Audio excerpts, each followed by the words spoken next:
West Vancouver's coastline is vulnerable to the impacts of climate change and sea level rise, including flooding, erosion, and the loss of habitat.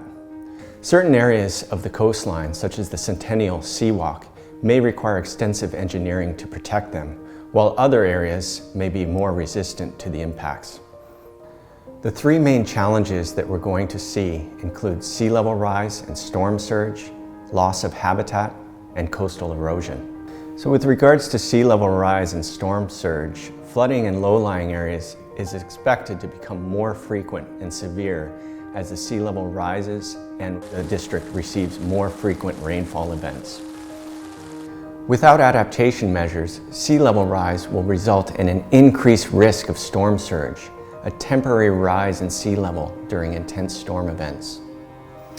This will result in permanent flooding of low-lying areas, including parks, roads, private properties, and cultural and heritage areas.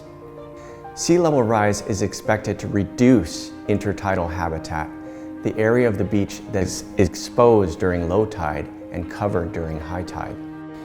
This area provides important habitat for a wide variety of species, including birds, marine mammals, fish, shellfish, and plants. In West Vancouver, this may cause a loss of recreational areas such as beaches and parks, and less habitat for animals and plants. As the effects of climate change become more pronounced, sea level will rise and storm surges will become more frequent. Waves will reach higher elevations and may result in the erosion of parts of West Vancouver.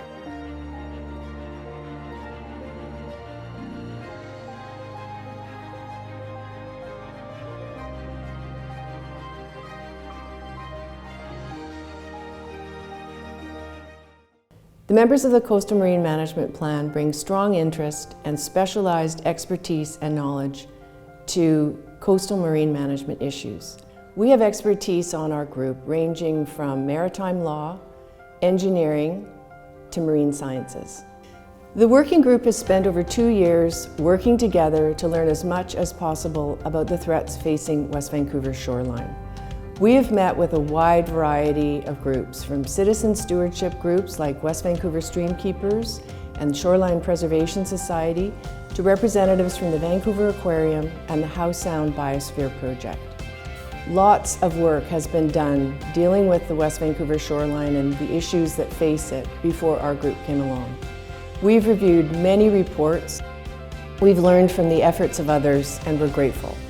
Each of our 3 policy areas includes key issues, objectives, and recommended actions to be used by the district for coastal management over the next 10 to 20 years. The first is coastal dynamics and ecosystems.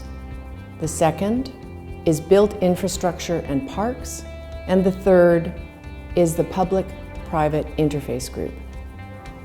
Please review our draft report and provide your comments.